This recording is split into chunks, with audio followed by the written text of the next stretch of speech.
Okay guys, why we suffer part 2. If you want to see part 1, go take a look at that. There's all my credentials on the rabbit hole that I'm following right now, the law of one.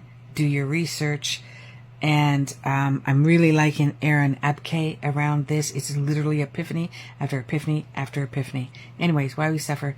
This was my version. This is not their version. While I was watching one of his series, The Rabbit Hole,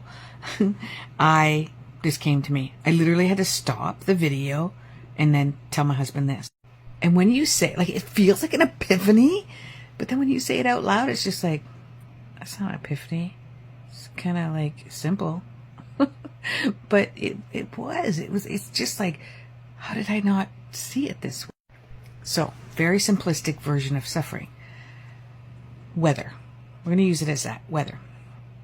If you had the same weather every single day, it was 23 degrees Celsius or 74 degrees Fahrenheit, there was just a slight breeze, it was not too humid, it was the same exact weather, like frickin' the Truman Show, every single day, exactly.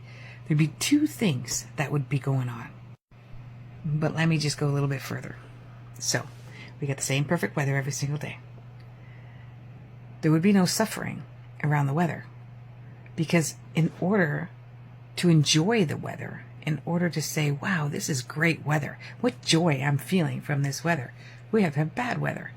We have to have sleet, snow, hail, high winds, severe cold, severe heat, something to compare it to.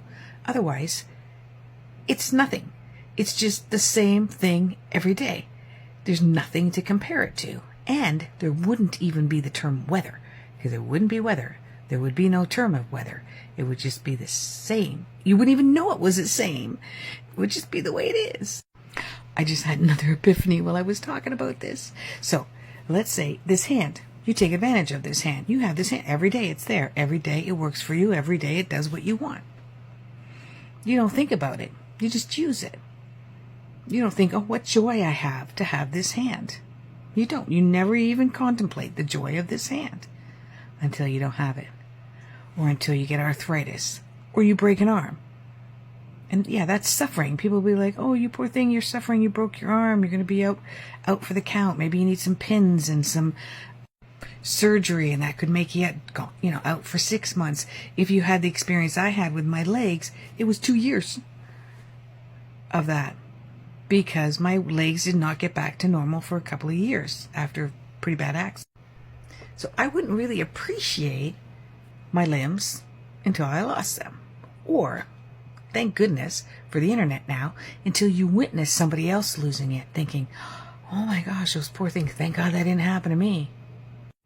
So that's the other reason we suffer. Get it? Love your comments. Askhollyhall.com. We all suffer in different ways. That's how I like to work with my clients. Spiritual teacher, master astrologer, neurolinguistic programming, past life regression hypnosis therapy, yada, yada, yada.